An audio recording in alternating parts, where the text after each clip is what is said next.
Rohit sir નમસ્કાર. સૌથી પહેલા નમસ્કાર. હવે શરૂઆત કરીએ છીએ સર તો અર્થતંત્ર ઉપરની. એની પહેલા સર તમે થોડીક જો માહિતી આપી દો આપણા દર્શક મિત્રોને કે અર્થતંત્રમાં દેશનો ફાળો શું છે અને દરેક નાગરિકનો ફાળો શું છે. જો આમાં બહુ ભાવનાશીલ થવાની જરૂર નથી. Yes sir. અર્થશાસ્ત્ર એ લાગણીઓ સાથે બહુ રમત નથી કરતું. Yes sir. એ બિલકુલ જે પરિસ્થિતિ છે એ પરિસ્થિતિને જેવી છે તેવી જોવાનો પ્રયાસ છે. Yes sir. હવે તમે એમાં શબ્દ જે વાપરે બહુ યોગ્ય છે, તંત્ર શબ્દ છે અર્થની સાથે. Yes sir. તંત્ર એટલે મશીન. જેમ તમારી મોટરસાયકલમાં મશીન છે એમાં બધું એકબીજા સાથે જોડાયેલું છે. ગેસ ચેમ્બર છે, એમાં પિસ્ટન છે, પછી ગિયર્સ છે, ટ્રાન્સફોર થાય છે પાવર, અને પછી ટ્રાન્સમિશન માંથી ચેઇન ચાલે છે અને વ્હીલ ચાલે છે. Yes sir. અર્થતંત્ર આવી જ વસ્તુ છે. એ તંત્ર છે, એ યાદ રાખો, મશીન છે. Yes sir. એનો મતલબ એ છે કે જ્યારે જીડીપી ઘટે છે યસ સર. ત્યારે સરકારની કરવેરાની આવક પણ આપોઆપ ઘટે છે. જેમ તમે અમુક ગિયરમાં મોટરસાયકલ ચલાવો અને વ્હીલ અમુક રીતે ફરે, એવી જ રીતની વાત છે. એ તંત્ર છે, એમાં કોઈ લાગણીને એનો સવાલ નથી. Yes sir. જો તમે અમુક કરશો તો અમુક પરિણામ આવશે. આ બિલકુલ ચોખ્ખી વાત છે. Yes sir. એટલે આપણે 2016માં જે નોટબંધી કરી એને લીધે અર્થતંત્ર બિલકુલ ડૂબકી મારી ગયું. એ પછી જીએસટી આપણને બહુ ફાવ્યું નહીં કામ કરતા, એને કારણે પણ મુશ્કેલી પડી. અને પછી આ કોરોના આવ્યો. હવે આ અર્થતંત્રમાં જે કેટલાક બહુ જાણીતા શબ્દો છે બહુ ટૂંકમાં જણાવી દઉં. Yes sir. એક શબ્દ છે જીડીપી, જેની સાથે વારંવાર માથાકૂટ કરવી પડે છે. એનો અર્થ થાય છે કે આખા દેશમાં તમામ ખેડૂતો, તમામ મજૂરો, તમામ ઉદ્યોગપતિઓ, તમામ વાહન વ્યવહાર, તમામ ઇજનેરો, પ્રોફેસરો વગેરે વગેરે વગેરે જે કંઈ કામ કરે છે એનું એક વર્ષ દરમિયાન જે મૂલ્ય થાય એ જીડીપી. હવે આ જીડીપીમાં દાખલા તરીકે ઘરમાં પત્ની રસોઈ બનાવે તો એની ગણતરી નથી થતી, કારણ કે એને કઈ ચૂકવણું કરવામાં આવતું નથી. પણ રસોઈયણ જો આપણે રાખીએ અને એને પૈસા ચૂકવીએ તો જીડીપી વધે. આપણે પોતે બીજે જઈને ટ્યુશન કરી આવીએ, એનાથી પૈસા લઈએ, અને બીજા આપણે ત્યાં ટ્યુશન કરે એને પૈસા આપીએ તો બંનેની જીડીપી વધે. આવી વિચિત્રતા પણ આમાં છે. હવે ત્રીજી બાબત એ સમજવાની છે કે જ્યારે જીડીપી ઘટે છે ત્યારે આપોઆપ બેરોજગારી વધે છે. કારણ કે ઘણા બધા કારખાના બંધ થાય, ઘણા વાહન વ્યવહાર ચલાવનારા બંધ થાય, ટ્રક ડ્રાઈવર બંધ થાય, રિક્ષા ડ્રાઈવરોનું કામ જતું રહે, શાકભાજી વેચનારાનો ધંધો પડી ભાગે, વસ્ત્રો વેચનારાનો પણ ધંધો પડી ભાગે, લારી ગલ્લાવાળા હેરાન થઈ જાય. આ બધાને લીધે જીડીપી ઘટે, અને જીડીપી ઘટે એટલે હંમેશા બેકારી વધે. કેટલા પ્રમાણમાં આ અસર થાય એનો આધાર ટેકનોલોજીના ઉપયોગ ઉપર છે. જો કોઈ દેશમાં ટેકનોલોજી બહુ જ ઊંચા પ્રકારની વપરાતી હોય તો એમાં એક જ માણસ એ ટેકનોલોજીના, કોમ્પ્યુટર ટેકનોલોજી કે બીજી ટેકનોલોજી દ્વારા અનેક માણસોનું કામ કરી શકે. અત્યારની મોટરકાર કંપનીમાં રોબોનો ઉપયોગ છે, એટલે ઘણા બધા માણસોની એમાં જરૂર પડતી નથી. એવી રીતે માણસોની રિપ્લેસમેન્ટમાં કેપિટલ આવે છે, અને એ રીતે પણ તંત્ર ચાલે છે. હવે આપણા અત્યારના સમયની હું વાત કરું, ઇકોનોમિક્સને આપણે આટલી વાત પૂરતી ગણીએ તો હવે અત્યારની પરિસ્થિતિ એ છે કે આપણા દેશમાં એક બાજુ જીડીપીમાં ઘટાડો થઈ રહ્યો છે, બીજી બાજુ બેકારી ખૂબ વધી ગઈ છે, અને એના ખરેખર કેટલા આંકડા છે અને કેટલા માનવા જેવા છે એનો એક મોટો સવાલ થયો છે. તમને લોકોને કદાચ યાદ હશે કે આપણે ત્યાં જે બેકારી ગણનારું તંત્ર છે એ લોકોએ જેમ કીધું કે ભાઈ અમને આંકડા તો બહાર પાડવા દો, અને આંકડા બહાર પાડવા ન દીધા એટલે 2 જણાએ બહુ ઉચ્ચ હોદ્દાવાળા હતા, એમને રાજીનામું આપીને છૂટા થઈ ગયા. એક સ્વતંત્ર સંસ્થા છે મુંબઈમાં, એનું નામ છે centre for monitoring Indian economy, ટૂંકમાં કહીએ તો CMIE. એ CMIE ના આંકડા એમ કહે છે કે અત્યારે દેશમાં લગભગ 24% લોકો બેકાર છે. હવે સવાલ એ છે કે આ ટકા શેમાંથી ગણ્યા? તો એની ગણતરી થાય છે લેબર ફોર્સ ઉપરથી. હવે લેબર ફોર્સ એટલે શું? અર્થશાસ્ત્રમાં બધી વસ્તુની ચોખવટ સારી એવી થઈ છે. લેબર ફોર્સ એટલે 15 થી 59 વર્ષના વય જૂથવાળા લોકો જે કામ કરવા રાજી હોય. જે કામ કરવા રાજી હોય એને રેટ ઓફ પાર્ટિસિપેશન કહે છે. હવે પાર્ટિસિપેશન રેટ આપણો 52% ની આસપાસ છે. અને 52% એટલે કે શેના 52%? 15 થી 59 વર્ષ વાળાના. એના 52% કામ કરવા તૈયાર છે. અને એ 52% ના 24% એટલે મૂળના લગભગ 12%. એમને એટલા લોકો અત્યારે બેકાર છે. આ બેકારીને લીધે શું થાય? વળી પાછી તંત્રની દિશા આપણે પકડીએ તો શું થાય એનો? કે બેકાર લોકોને આવક મળે નહીં, અને આવક ના હોય તો માંગ કરી શકે નહીં. માંગ કરી શકે નહીં તો જે કંઈ ઉત્પાદન થયું હોય, ભલે ગમે એવી લેટેસ્ટ ટેકનોલોજીથી થયું હોય તો પણ બજારમાં એની માંગ નીકળે નહીં. અને બજારમાં માંગ ન હોય તો ઉત્પાદન કરીને આખરે લોકો થાકી જાય, માલનો ભરાવો થઈ જાય અને એ કારખાના પણ બંધ પડી જાય. હવે આ કારખાનાઓ પણ પાછા પરસ્પર સંકળાયેલા હોય છે. જેમ કે મોટરકાર બનાવનાર એક કંપની હોય તો એ બધું કઈ એક જ કંપની પોતાના છાપરા નીચે નથી બનાવતી. એ ઘણા બધા નાના કારખાનાઓને એને માટેના ઓર્ડર, સ્પેસિફિકેશન્સ, ક્વોલિટી કંટ્રોલ આ બધું કરીને એને ઓર્ડર આપે છે. જેમ કે મારુતિ કંપની હોય તો બીજી 1000 કંપનીઓ પાસેથી જુદી જુદી વસ્તુઓ લેતી હોય. સીટ એ પોતે ના બનાવતી હોય, એના અંદરના અપહોલ્સ્ટ્રી એ પોતે ના બનાવતી હોય, એના દરવાજા અથવા એની અંદરના શેડ્સ જે હોય એ પોતે ના બનાવતી હોય. એવું ઘણું બધું હોય છે. ટિસ્કો કંપની છે એ તો ઘડિયાળ બનાવે, પણ એના પટા એ ના બનાવે, પટા બીજું કોઈ બનાવે. એને જે કઈ આપણે હેન્ડ બેન્ડ કહીએ, કોઈ પણ પ્રકારના પટ્ટા હોય, એ મેટલ ના હોય, ડિઝાઇન વાળા હોય, એ બધા બીજા બનાવતા હોય. એટલે જયારે ટિસ્કો બંધ પડે ત્યારે બધા બેકાર થાય, જયારે મારુતિ બંધ પડે ત્યારે બીજા 1000 કારખાના બેકાર થઈ જાય. એટલે આ બધું એવું ગોઠવાયેલું છે, એવું નાજુક રીતે ગોઠવાયેલું છે કે એમાં મોટી મોટી ગરબડો કરવામાં આવી. એને કારણે આમે બેકારી હતી, અને એ બેકારીની સ્થિતિમાં કોરોનાના મિસહેન્ડલિંગને કારણે સરખી રીતે એનો અમલ થયો નહીં. એને કારણે બીજા ઘણા બધા પ્રશ્નો ઉભા થઈ ગયા. હવે આ જે પ્રશ્નો ઉભા થયા એ અનેક જાતના છે. એ તમે પ્રશ્નો પૂછશો એ રીતે આપણે વાત કરીશું. યસ સર, એટલે તમે જે માહિતી આપી એમાં દરેક ને દરેક એકબીજા સાથે આંતર સંબંધ ધરાવેલા છે. એટલે એક અટકે આગળનું પણ અટકતું જાય છે. એક પડે તો બીજું પણ પડે. આ પત્તાનો મેલ છે. યસ સર, ખૂબ જ સરસ છે. તમે એક્સપ્લેનેશન, જે ઉદાહરણો આપ્યા ખરેખર બહુ જ સારા હતા. હવે શરૂઆત કરું છું તો આનાથી જ અમુક શીખીને કે મને પહેલો પ્રશ્ન એ થાય છે કે અત્યારના સમયમાં આપણને ખબર છે કે જે 20 થી 24 વર્ષના આયુવાળા કોલેજમાંથી પસાર થાય, બહાર નીકળે તો એમને સૌથી પહેલા નોકરી મેળવવાની તક હોય. તો તમને શું લાગે છે કે આ જે કોરોનાની પરિસ્થિતિ ઊભી થઈ છે એ પરિસ્થિતિમાં જે ધંધા કે રોજગાર છે એની કોઈ નવી તકો ઊભી થઈ શકશે કે પછી બેરોજગારી આગળ વધવાનું છે? હું બહુ નિરાશ નથી કરવા માંગતો કોઈને. Yes sir. પણ એક સ્થિતિ આપણે વાસ્તવિકતાની સમજી રાખવી જોઈએ. Yes sir. આ બેકારીની પરિસ્થિતિ માત્ર ભારતમાં નથી. Yes sir. ચીનમાં પણ બેકારી છે. Yes sir. જ્યાં સામ્યવાદી દેશ છે અને બધા કામ કરે એની સામે એમને એક પ્રકારની ફરક હોય છે રાષ્ટ્ર તરફની, તો એ દેશમાં પણ બેકારી છે. અને અમેરિકામાં પણ બેકારી વધી ગઈ છે, યુરોપના દેશોમાં પણ બેકારી. હવે બેકારી એ એકંદરે પોતે એક આગવી ઘટના છે. હું એક રીતે પાછો પેલી આગલી વાત સાથે જોડું તો દુનિયામાં ટેકનોલોજી નવી ને નવી આવતી જાય છે, એટલે માણસોની જરૂર ઘટતી જાય છે. Yes sir. એને કારણે બેકારી વધતી જાય છે.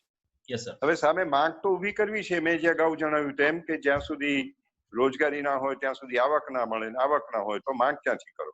Yes sir. એટલે આ વિકસિત દેશો જે છે એ દેશોએ એક વ્યવસ્થા કરી છે, એને ડાયરેક્ટ ટ્રાન્સફર ઓફ બેનિફિટ્સ કહે છે. ઓકે. Yes sir. એટલે લોકોના ખાતામાં સીધા જ પૈસા મૂકી દે છે. જેમ કે કેનેડામાં જે લોકો કોવિડને કારણે બેકાર થયા એમને દર મહિને $2000 સરકાર પોતે સીધા એના ખાતામાં ટ્રાન્સફર કરે છે. આવા ઘણા દેશો છે, ઉત્તર યુરોપના સ્વીડન, નોર્વે વગેરે દેશોમાં પણ આવી ટ્રાન્સફર છે. ભારત સરકારે પણ આ દિશાના પગલા ભર્યા છે, આપણે સ્વીકારવું જોઈએ. ભારત સરકારે પણ પહેલા 500 રૂપિયા આપવાની વાત કરી, એ પહેલા પ્રધાનમંત્રીની અમુક યોજના હેઠળ ખેડૂતો અમુક રૂપિયા આપવામાં આવશે એવી વાતો હતી. સવાલ આપણો એ છે કે આ માંગ ઊભી થાય એ માટે સરકારી તંત્રે જે ચીવટથી કામ કરવું જોઈએ તે જો ન કરે, જો વચ્ચેથી પૈસા બીજા લોકો ખાઈ જાય તો માંગ ઊભી થાય નહીં, ને માંગ ઊભી ના થાય તો રોજી ઊભી ના થાય. કારણ કે માંગ ના હોય તો ઉત્પાદન શેનું કરે? એક્ઝેક્ટલી. એટલે આ તંત્રમાં આપણે કૂતરું પોતાની પૂંછડી પકડવા દોડે એના જેવું ભ્રષ્ટાચારને કારણે ગોળ ગોળ ફરવાનું થાય છે. કે તમે ભ્રષ્ટાચાર સુધી નાબૂદ ના કરો ત્યાં સુધી લોકોના હાથમાં પૈસા આવે નહીં.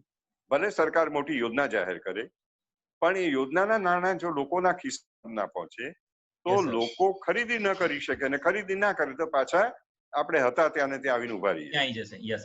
બીજો મુદ્દો એક કે જે લોકો અત્યારે ભણીને નોકરી માટે તૈયાર થયા છે, 24-25 થી આસપાસની ઉંમરથી માંડીને છે બધા, એ લોકોને માટે પરિસ્થિતિ વસમી તો છે.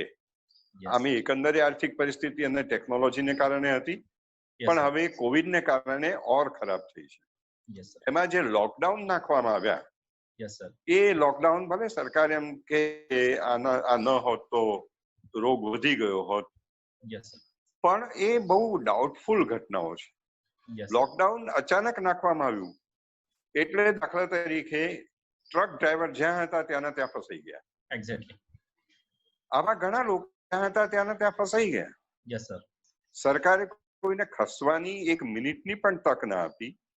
પરિણામે એકદમ જેમ આપણે નાના બાળકો પેલી રમત રમે છે ને, સ્ટોપની રમત, સ્ટેચ્યુની રમત, એવી રીતે બધું સ્ટેચ્યુ થઈ ગયું. અને એને લીધે અર્થતંત્રને મોટો આઘાત લાગ્યો. ખાસ કરીને જે નાના ઉદ્યોગો છે, SME કહેવાય છે ને, સ્મોલ એન્ડ મીડિયમ એન્ટરપ્રાઇઝીસ, એ ઉદ્યોગો તળિયે બેસી ગયા. એમાં મોર્ટાલિટી રેટ એટલે કે મરણનો દર ઊંચો થઈ ગયો. સામેની ઘટના એક પાછી આજે ભ્રષ્ટાચાર સાથે જોડાયેલી છે કે આ સમય દરમિયાન આપણી બેંકોની હાલત બહુ ખરાબ કરી નાખવામાં આવી. કેટલા બધા લોકો અબજો રૂપિયા લઈને નાસી ગયા. એને પરિણામે બેંકોના દ્વારા નાના ઉદ્યોગોને જે નાણાં મળવા જોઈતા હતા, અને નાના ઉદ્યોગો જો એને નાણાં મળ્યા હોત તો પોતાનું ઉત્પાદન ગમે તેમ કરીને ચાલુ રાખત, એને બદલે નાના ઉદ્યોગોએ બંધ જ પોતાના શટર બંધ કરવા પડ્યા. એને કારણે લોકોને બેકાર થવું પડ્યું. લોકો બેકાર થાય એટલે એમની આવક બંધ થઈ, આવક બંધ થઈ એટલે બજારની માંગ બંધ થઈ, બજારની માંગ બંધ થઈ એટલે વળી પાછી બેકારી ચાલુ થઈ. તો આ પરિસ્થિતિમાં જેને બચવું હોય એને પોતાના કોઈક ઉદ્યોગો, પોતાની કોઈક પોતાની કોઈક વ્યવસ્થાઓ શોધવાની ખૂબ જરૂર પડશે. એવું બને કે એક વ્યક્તિ પોતે આ ના શોધી શકે, પણ થોડાક મિત્રો ભેગા થઈને થોડી ખણખોજ કરે તો આવું કંઈક શોધી શકે. હું તમારું એ માટે એક નાનકડો દાખલો આપું. શેતલબેન છે આમાં જોડાયેલા એટલે એમને હશે. વિદ્યાપીઠના વિદ્યાર્થીઓ થોડાક વર્ષો પહેલા શોધી કાઢ્યું કે પીપળાનું પાન એ જાપાનમાં લોકો ધાર્મિક રીતે બહુ ઉપયોગી માને છે, બૌદ્ધ ધર્મ હોય ત્યાં આગળ. તો આ છોકરાઓ, 2 છોકરા હતા, એમણે પીપળાના પાનની નિકાસ ચાલુ કરી દીધી. હવે જુઓ, આ માનો કે મારો દાખલો ખોટો છે તો પણ વિચાર તરીકે અગત્યનું છે કે તમે એવું કંઈક શોધો કે જેની સમાજમાં જરૂર હોય, તમે એ કરી શકો એમ હો. એક જ વ્યક્તિ તરીકે જો થાય એમ ન હોય તો 2 કે 3 મિત્રો મળીને આવું કંઈક કામ શોધી કાઢો. લોકોની જરૂરિયાત શું છે અને તમે એમાં ક્યાં કેવી રીતે ગોઠવી શકો એમ છો એ તમારે શોધવું પડશે ભાઈ. હવે જો તમે એમ માનતા હો કે હું BE ઇલેક્ટ્રિકલ છું અને GEB માં મને મળે નોકરી કરું, એવું ન પણ બને. કદાચ તમારે સોલર લગાડનારા, સિવિલ એન્જિનિયર્સ અને બીજાની સાથે મળી અને ઇલેક્ટ્રિકલ વાયરિંગ નું કામ કરવું પડે. એટલે યસ, જવાબ એકદમ સાચો હતો સર, કે આપણે ક્યાંક ને ક્યાંક પોતે પણ એક માર્ગ વિચારવું પડે એક્ઝેક્ટલી આપણે ક્યાં આગળ વધી શકીએ છીએ.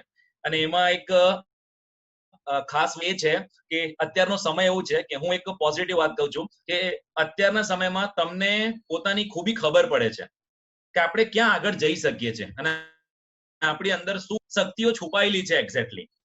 બિલકુલ બરાબર છે. તમારે નિરાશ ન થવું જોઈએ. તમે પર્યાવરણમાં રસ લેનારા છો. અમારા બધા મિત્રો છે, મહેશભાઈ, ફાલ્ગુનીબેન, બધા.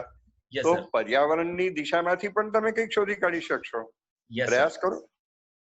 એક્ઝેક્ટલી સર, જે તમારી વાત હતી એ વાતમાં ટોપિક એવો આપણે પસંદ કર્યો છે અને આપણે પણ આમાં બને એટલા બાળકોને પણ જોડ્યા છે, કેમ કે ધોરણ 10 માં આ ભણવાનું આવે છે કે ઇકોનોમી શું છે, અર્થતંત્ર, પણ અર્થતંત્ર શું છે અને એની અસર શું થાય છે આપણને એ જ ના ખબર હોય તો આપણે થોડાક હવે આગળ પ્રશ્નોમાં આગળ વધીએ. તો આગળનો પ્રશ્ન એ જ હતો જેમાં તમે જવાબ આપ્યો મને, શિક્ષિત બેરોજગારી વિશે. તો એ આપણને જવાબ મળ્યો છે. એનાથી આગળ જવું સર, તો હું એક માનવ વિકાસ અને ભારતમાં માનવ વિકાસ કરવા માટે શું કરવું જોઈએ, તમે તમારા મતે શું વિચારી શકો છો સર? જો માનવ વિકાસ એ એક બહુ જ મહત્વની બાબત છે. Yes sir. માનવ વિકાસનું માપન યસ સર પાકિસ્તાનના એક અર્થશાસ્ત્રી મહેબૂબુલ હક અને ભારતના અમર્ત્ય સેન એમણે મળીને એક પદ્ધતિ વિકસાવી જેમાં મુખ્ય 4 ઘટકો છે, પછી એના પેટા ઘટકો ઘણા છે.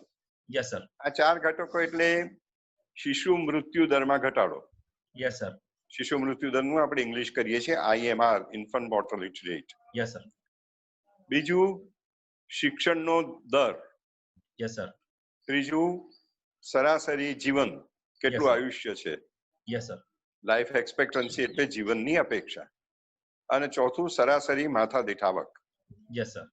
હવે અહીંયા મહત્વની બાબત એ છે કે આ લોકો એમ કહે છે કે આવકો વધે એટલે લોકોનો વિકાસ થયો એવું નથી. Yes sir. બહુ પૈસાદાર માણસ બહુ સરસ વિકસિત હોય એવું નથી. Yes sir. અથવા જે સમાજમાં ખૂબ પૈસા હોય, જેમ કે ગલ્ફના દેશોમાં તેલના કારણે ખૂબ પૈસા આવ્યા, તો એ કઈ આપોઆપ બહુ વિકસિત નથી. તો એને માટે IMR, મેં તમને જે 4 વસ્તુ કીધી તે IMR, શિક્ષણ, લાઈફ એક્સપેક્ટન્સી, આ 3 બાબતો પણ જરૂરી છે. આ ત્રણેય બાબતો અને માથાદીઠ આવક ચોથી, આ બધામાં ભારત અત્યંત પાછળ છે. એક કેરળ એક જ રાજ્ય છે કે જેમાં IMR એ નીચામાં નીચો છે, 8ની આસપાસ, જે જગતના અત્યંત વિકસિત દેશોની સાથે ઉભો રહી શકે એવો છે. અમેરિકા કરતા પણ એનો નીચો છે IMR. કેરળમાં માથાદીઠ આવક ઓછી છે ગુજરાત કરતા, પણ શિક્ષણ લગભગ 98% છે. બહુ ઊંચું છે સર. યસ. તમે જુઓ, કેરળએ પોતે માનવનો વિકાસ કર્યો, એને લીધે સૌથી પહેલો કોવિડનો કેસ કેરળમાં નોંધાયો, છતાં આજે એને સંપૂર્ણપણે કાબુમાં લઈ લીધો છે. Yes sir. હવે આ બાબત છે જે માનવ વિકાસની, એનો આનાથી વધારે સારો પુરાવો કયો જોઈએ? Yes sir. તો ભારતમાં આપણે જરૂર હતી માનવ વિકાસનો ઉપર ખ્યાલ રાખવાની, એને બદલે આપણે ખ્યાલ રાખ્યો આર્થિક પૈસા લોકો પાસે વધારે આવે, લોકો બેંકોમાંથી નાણાં લઈને ભાગી જાય, લોકો ઘરેણાં પહેરે, લોકો મોટી મોટી જમીનો ખરીદે, મોટા બંગલા ખરીદે, મોટી મોટી ગાડીઓ વસાવે, રસ્તાઓ બને. આ બધી બાબતો એટલી અગત્યની નથી. હોય તો કઈ વાંધો નથી, આપણે એના વિરોધી નથી, પણ સૌથી અગત્યની બાબત એ છે કે વિદ્યાર્થીઓને સારું શિક્ષણ મળે છે ઓછામાં ઓછી કિંમતે, અને એમનું સ્વાસ્થ્ય એટલે કે સમગ્ર સમાજનું સ્વાસ્થ્ય એ સારામાં સારું જળવાવું જોઈએ. એક જ નાનકડો મુદ્દો ઉમેરું, પછી આપણે બીજા પ્રશ્ન ઉપર જઈએ. તમે જુઓ, માત્ર દિલ્હી એક રાજ્ય છે કે જ્યાં સ્વાસ્થ્ય સેવાઓ સંપૂર્ણ મફત છે. એ લોકોએ જે મોહલ્લા ક્લિનિકો બનાવ્યા છે, આ કોરોનાને કારણે ત્યાં ઉથલ પાથલ મચી ગઈ, પણ મોહલ્લા ક્લિનિકોને લીધે દિલ્હીમાં સ્વાસ્થ્ય સેવાઓ ઉત્તમ હતી, અને શિક્ષણ પણ સરકારી શિક્ષણ હોવા છતાં, જાહેર શિક્ષણ હોવા છતાં, ખાનગી શિક્ષણ નહોતું તો પણ અત્યંત ઊંચા દરજ્જાનું હતું. એટલે સુધી કે ટ્રમ્પના પત્ની જયારે આવ્યા ભારત, ત્યારે સરકારની અનિચ્છા છતાં એ દિલ્હીની સ્કૂલો જોવા ગયા. Yes sir. હા બોલો. એનાથી થોડુંક આગળ જઈએ છે આપણે સર, કે જે આપણે અર્થતંત્રની વાતમાં ચાલતું હતું, તો હવે થોડુંક આગળ વધીએ છીએ કે મારા મત પ્રમાણે આની અંદરથી એક એવો પ્રશ્ન આવ્યો છે કે સર, જો વિદેશી કંપનીઓ છે એ આપણા ભારતમાં રોકાણ કરે છે, તો શું એ મંજૂરી છે એ કેટલા હદ સુધી યોગ્ય છે કે નથી? એવું છે, તમે મારે ઘેર ચા પીવા આવો અને હું તમારા ઘેર ચા પીવા આવું, એમાં તમે એમ કહો કે ના હું તમારા ઘેર આવું પણ તમારે મારા ઘેર નહીં આવવાનું, યસ, આ તો કેવી રીતે ચાલે? Yes sir, yes. આપણે વૈશ્વિકીકરણ સ્વીકાર્યું છે. યસ. અને વૈશ્વિકીકરણના માપદંડો નક્કી કર્યા છે. આને આપણે ઓબ્જેક્ટિવ માપદંડો કહીએ છીએ. વસ્તુનિષ્ઠ, એમાં કોઈ વ્યક્તિનું ચાલતું નથી. Yes sir. પણ વસ્તુના આધારે આપણે નક્કી કરીએ છીએ, પરિસ્થિતિના આધારે નક્કી કરીએ છીએ કે શું શું આવવા દેવું, કયા કયા પ્રકારના રોકાણો આવવા દેવા. જેમ કે કોઈ ગાંજા અને અફીણનો ધંધો કરવા માંગે તો આપણે ના પાડીએ. Yes sir. કે નહીં, એ નુકસાનકારક છે. પણ જો કોઈ આપણે ત્યાં વીજળી ઉત્પન્ન કરવા માંગે સોલર પાવર થી, તો આપણે એને કેવી રીતે ના પાડીશું? Yes sir, exactly. એટલે તમારી જે વિદેશી મૂડીરોકાણ અંગેની નીતિ છે, યસ સર, એ વ્યવસ્થિત નક્કી થવી જોઈએ. અને એવી નીતિ નક્કી કર્યા વગર પછી આપણે એમ કહીએ કે સરદાર સાહેબનું સ્ટેચ્યુ બનાવવાનું હોય તો અમુક દેશનું રોકાણ ચાલે, પણ બીજા બધામાં અમે એમ કહીએ કે ના હવે અમે આ દેશનું રોકાણ લઈએ, તો એ મોટા પ્રશ્નો આંતરરાષ્ટ્રીય સ્તરે પણ ઉભા થાય છે. આ ઠીક છે, લોકોના મનમાં એમ થાય કે હા આપણે આને કેવો પાઠ ભણાવ્યો, પણ ભાઈ તમારા પોતાના પગને જ તમે લાકડી મારતા જાઓ છો. અને પછી એમ કહો છો કે જો અમે કેવી લાકડી મારી. Yes sir. એટલે ગ્લોબલાઇઝેશન છે, વૈશ્વિકીકરણ છે. અને વૈશ્વિકીકરણમાં બધા જ દેશોના તાર એકબીજા સાથે જોડાયેલા છે. તમે અચાનક બધી વસ્તુ નહીં કરી શકો. હા, આત્મનિર્ભર કેટલીક બાબતોમાં ચોક્કસ થવું જોઈએ, ખોટું પણ નથી. જેમ કે વસ્ત્ર ઉદ્યોગમાં આપણે આત્મનિર્ભર થવું જોઈએ. અર્થશાસ્ત્રમાં આંતરરાષ્ટ્રીય વેપારના કેટલાક સિદ્ધાંતોની વાત આવે છે, અને એમાં એક શબ્દ આવે છે ડમ્પિંગ, DUMP, ડમ્પ કરવું. તો ડમ્પિંગ નો અર્થ એ થાય છે કે દાખલા તરીકે ચીન પોતાના દેશમાં જે ભાવે મોબાઈલ ફોન વેચતું હોય એના કરતા ઓછા ભાવે જો ભારતમાં વેચે તો એને ડમ્પિંગ કર્યું કહેવાય. હવે આપણે ડમ્પિંગ રોકી શકીએ, અને આ રોકવા માટે આપણી પાસે WTO નામની સંસ્થા છે, વર્લ્ડ ટ્રેડ ઓર્ગેનાઇઝેશન. અને આ વર્લ્ડ ટ્રેડ ઓર્ગેનાઇઝેશનમાં એન્ટી ડમ્પિંગ લો બનાવવામાં આવ્યા છે. અને જો કોઈ દેશો વચ્ચે ઝઘડો હોય તો એને માટે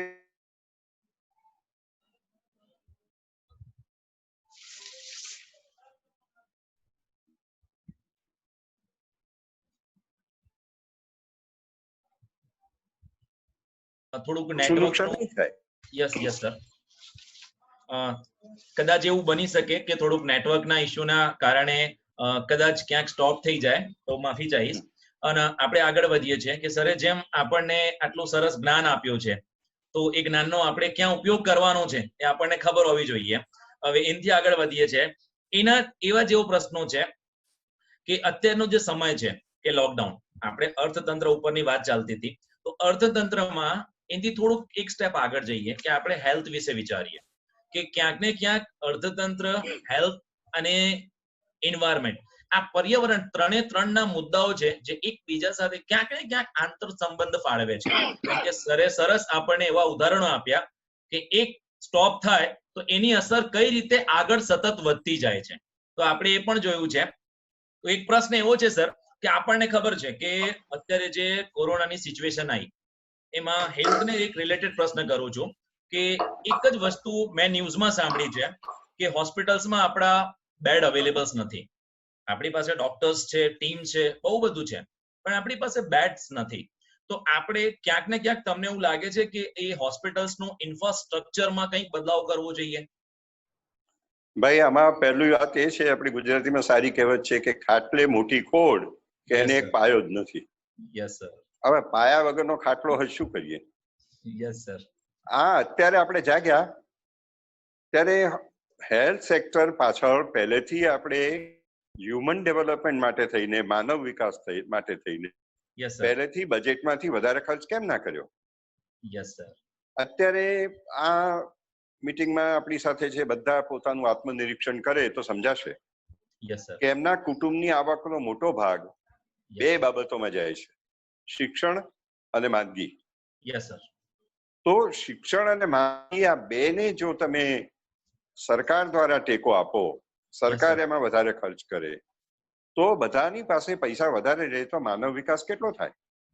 મને ખ્યાલ છે અરવિંદ કેજરીવાલે એક વખત એમ કીધું હતું એની દિલ્હીની ચૂંટણીમાં. Yes sir. મને એની તરફ કોઈ વિશેષ ભાવ છે એવું નહીં માનતા, હું તો દાખલો આપવા માટે કહું છું. Yes sir.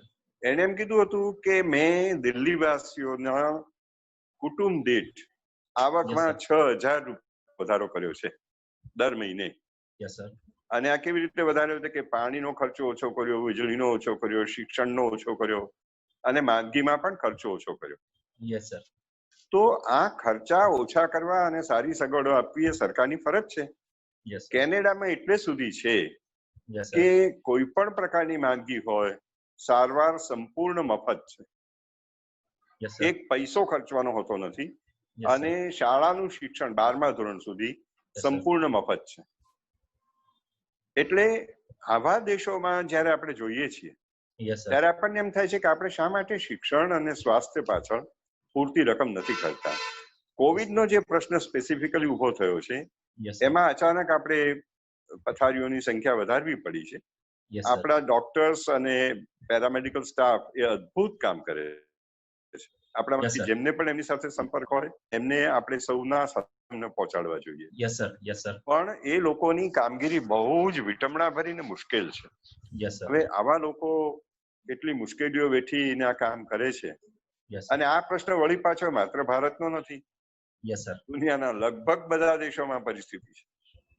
એટલે અચાનક મહામારી આવી પડે ત્યારે આવું થાય સમજાયું છે. એવું કઈ ના હોય કે તમે ગમે એટલા પેશન્ટ આવશે તો પણ સમાવી શકાય એવી હોસ્પિટલો કાયમ માટે હોય, એવું ના બને. પણ ઇમરજન્સી સિચ્યુએશન પહોંચી વળાય એવી સગવડો હોવી જોઈએ અથવા વિકલ્પે બીજા વિચારો કરવા જોઈએ. હોમ ક્વોરન્ટાઇન આવો એક સારો વિચાર છે. Yes sir. કે જો તમે પથારી માટે બહાર જવાની જ જરૂર નથી, તમે જો એની સ્ટેજ હોય અને બહુ ગંભીર લક્ષણો ન ઉભા થયા હોય તો ઘરમાં જ રહો અને ઘરમાં ક્વોરન્ટાઇન રાખો પોતાની જાત માટે અને એની સારવાર નર્સ અને ડોક્ટરની ટીમ મળીને એની સારવાર તમને કરવાની સલાહ માર્ગદર્શન આપે. આ ખૂબ સારો વિચાર છે. આવી રીતના નવા નવા વિચારો શોધવા જોઈએ અને લોકોની કેવી રીતે રાહત મળે, કેવી રીતે મુશ્કેલી ઓછી થાય એના પણ રસ્તા કરવા જોઈએ. એક્ઝેક્ટલી સર, ખૂબ જ સરસ વાત છે હોમ ક્વોરન્ટાઇનની. લોકો આ સ્વીકારી લે આ બાબતને અને એનાથી થોડુંક આગળ વધીએ. એ જે પ્રશ્ન હતો હેલ્થ વિશે અને આપણને ખબર છે કે ઇન્ફ્રાસ્ટ્રક્ચરનું છે, એનાથી થોડુંક આગળ જવું કે આપણે પોતાનો બચાવ કરવા માટે સર માસ્ક પહેરી છે અને જે પીપીઈ કીટનો જે કન્સેપ્ટ છે, તો એ માસ્ક છે અને જે પીપીઈ કીટ છે એના થોડીક માહિતી દર્શકોને એ આપશો તમે કે હોસ્પિટલ્સમાંથી એને આપણે બહાર મોકલીએ છીએ તો એક્ઝેક્ટલી ક્યાં જાય છે અને કઈ રીતે અલગ થાય છે? જો ભાઈ, આ છે ને એક બહુ વિચિત્ર પરિસ્થિતિ ઊભી થઈ છે. Yes sir. ડોક્ટર્સ અને પેરામેડિકલ સ્ટાફે પીપીઈ અને માસ્ક વગર તેમ નથી. Yes sir. અને એને કારણે એનું ઉત્પાદન આપણે ત્યાં ધૂમ વધારી દેવામાં આવ્યું છે. બહુ જરૂરી વસ્તુ છે. Yes sir. એના વગર ચાલે જ નહીં. Yes sir. પણ પછીથી એના ડિસ્પોઝલના ઘણા પ્રશ્નો છે. Yes sir. જે સફાઈ કર્મચારીઓ આ માસ્કને કે આ કપડાને આ પીપીઈ ને અડે, યસ સર, એમને પણ આ રોગ લાગુ પડી જવાનો ભય છે. Yes sir. પછી આગળ ચાલતો ચાલતો ડસ્ટબિનો દ્વારા અને બીજી રીતે આગળ વધે છે. Yes sir. હમણાં જ બીબીસી નો એક અહેવાલ મેં જોયો. Yes sir. એમાં એમણે જણાવ્યું કે આ બધું આખરે દરિયામાં જાય છે અને દરિયામાં જાય છે ત્યારે એમની કોમેન્ટ એવી હતી કે એક માસ્ક એક વ્હેલ માછલીને મારી નાખે. એટલે કે આપણે ઢગલાબંધ પીપીઈ અને માસ્ક એ જો યોગ્ય નિકાલ ના કરીએ અને એમાં હોઈ શકે ઇન્સિડરેશન્સ હોય છે, બાળી મૂકવા માટેની પણ સગવડ હોય છે, ઊંચા ભૂંગળા કરીને અલબત્ત ધુમાડો આકાશમાં જાય એ નુકસાનકારક તો છે જ, પણ આના સિવાય ઓછું નુકસાન જે થાય એવો જ રસ્તો આપણે લેવો પડે અને એ ઓછું નુકસાન આ થાય. અથવા તો પછી જો એવો કોઈક રસ્તો શોધાતો હોય કે આ બધી જ પીપીઈ અને માસ્ક એ રીયુઝેબલ થઈ શકતા હોય, રિસાયકલ થઈ શકતા હોય તો એનો વિચાર કરવો પડે. બાકી દરિયામાં આનો નિકાલ કરવામાં આવે છે અમુક દેશોમાં, એ બહુ ભયંકર હાલત છે. અને એવી રીતે જે દરિયાઈ જીવસૃષ્ટિ છે એની ઉપર ખૂબ જ પ્રતિકૂળ માઠી અસર એની પડી રહી છે. હવે તમે જાણો છો કે ઇકોસિસ્ટમ નામનો એક શબ્દ છે. Yes sir. એટલે જ્યારે તમે દરિયાઈ જીવસૃષ્ટિના અમુક જીવોનો વિનાશ કરો ત્યારે એની ઉપર આધારિત બીજા એવા ઘણા જીવો હોય કે જેનો પણ વિનાશ થાય. અને આખરે વિનાશનું ચક્ર ચાલતું જાય તો માનવજાત પણ એનાથી દૂર ના રહી શકે. આ જે કોરોના બહાર આવ્યો છે એ પણ આવા જ એક દુષ્ચક્રનું પરિણામ છે. કારણ કે આપણે ખ્યાલ ન રાખ્યો અને ચામાચીડિયા અને એના દ્વારા આ આખો રોગ ફેલાયો. એટલે જ્યારે કુદરત આપેલી વ્યવસ્થામાં આપણે કોઈ દખલગીરી કરીએ છીએ ત્યારે એનું પરિણામ આપણે બહુ ભયંકર રીતે વેઠવું પડે છે. પણ આપણે હંમેશા એમ માનીએ છીએ કે મારે વેઠવાનું નથી, બીજા ભલે વેઠે. એટલે પોતાના લાભ માટે દુનિયાનું ભલે નુકસાન થતું, આવું માનનારો ધનિક વર્ગ છે કમનસીબે, અને એને લીધે પરિણામ એ આવે છે કે આપણી જીવસૃષ્ટિ અને કદાચ સ્થળની પણ જે બીજા જીવો છે આખા જમીન ઉપરના એની ઉપર પણ એની બહુ પ્રતિકૂળ અસર પડે છે. એટલે ટૂંકમાં આપણે તો એક સોલ્યુશન શોધ્યું કે આપણે સેફ ઝોનમાં થઈ ગયા, પણ આપણે બીજાને આગળ કરી દીધા કે તમે આગળ જતા રહો અને પણ હું સેફ ઝોનમાં આવી ગયો છું. એટલે ક્યાંક ને ક્યાંક થોડું સ્વાર્થી પણ અહીં દેખાવા જેવું છે. કઈ નહીં, આપણે જવા દઈએ. તો બહુ ડીપમાં નથી પડતા, પણ એ વાતને જેમ સરે શબ્દ યુઝ કર્યો ઇકોસિસ્ટમ, આપણને ખબર છે કે એક ઉપર અસર થાય તો ક્યાંક ને ક્યાંક એ આગળ વધતું રહે છે ઇકોસિસ્ટમમાં. તો એના ઉપર જ એક પ્રશ્ન છે સર કે બધાએ ન્યૂઝ સાંભળ્યા હશે અને થોડાક સમય પહેલા કે જે લેક્ટસ છે એટલે કે જે કીડાઓ છે એ ક્યાંક ને ક્યાંક બહાર બેફામ રીતે આમ બહાર આવી ગયા હતા. તો એને ભગાડવા માટે આપણે જે કંઈ પણ પરિસ્થિતિ ઊભી થઈ હતી, તો એવું કેમ થાય છે કે આ કોઈ પણ સ્પીસીસ છે આટલા પ્રમાણમાં બહાર આવે, તો આપણે એ ઇકોસિસ્ટમને સેવ કરવા માટે, બચાવવા માટે કેવા એવા પગલા લઈ શકાય? અથવા તો મેં એ પણ સાંભળ્યું છે કે હવે સિંહ છે કે કોઈ પણ વાઘ છે કે કોઈ પણ દીપડો છે, એનો તો શોખ નથી કે ચલો આપણે એકવાર ગુજરાતની મુલાકાત લઈ આવીએ, કે અમિતાભ બચ્ચન કહે છે કે એક દિન તો ગુજારો ગુજરાત મેં, તો આપણે જતા આવીએ અને ગુજરાતને જોતા આવીએ કે ગુજરાતનો વિકાસ કેવો છે. તો એક્ઝેક્ટલી આપણે એમના માટે શું કરી શકીએ છીએ કે ઇકોસિસ્ટમ સેફ રહે? આમાં તમારા 2-3 પ્રશ્નો એક સાથે આવી ગયા છે. Yes sir. પહેલી વાત તો એ છે કે ઇકોસિસ્ટમમાં એની સેફટી માટે અથવા એ બરાબર ફંક્શનિંગ કરે એ માટે જરૂરિયાત એ છે કે ગ્લોબલી આ પ્રશ્નો વિશે આપણે વિચાર કરીએ અને લોકલી આપણે એની ઉપર એક્ટ કરીએ. હવે ગ્લોબલી વિચાર કરવાનો અર્થ એ છે કે એમેઝોનના જે જંગલો છે અથવા જેને આપણે દુનિયાનું સમગ્ર જગતનું ફેફસું કહીએ છીએ, એવા રેન ફોરેસ્ટ, વર્ષાવન, એ વર્ષાવનની પહેલી જાળવણી થવી જોઈએ. એને બદલે હવે આપણે જોઈએ છીએ એવું કે જમીનને માટે થઈને જંગલોને બાળી મૂકવામાં આવે છે, જાણી જોઈને આગ લગાડવામાં આવે છે. હવે આ જે માણસની ટૂંકી બુદ્ધિ છે એને લીધે સમગ્ર માનવ જાતે પીડાવું પડે છે. હવે બીજું એ થાય છે કે જંગલો જેમ જેમ ઓછા થતા જાય છે તેમ તેમ વન્યજીવ સૃષ્ટિ બહાર નીકળતી જાય છે.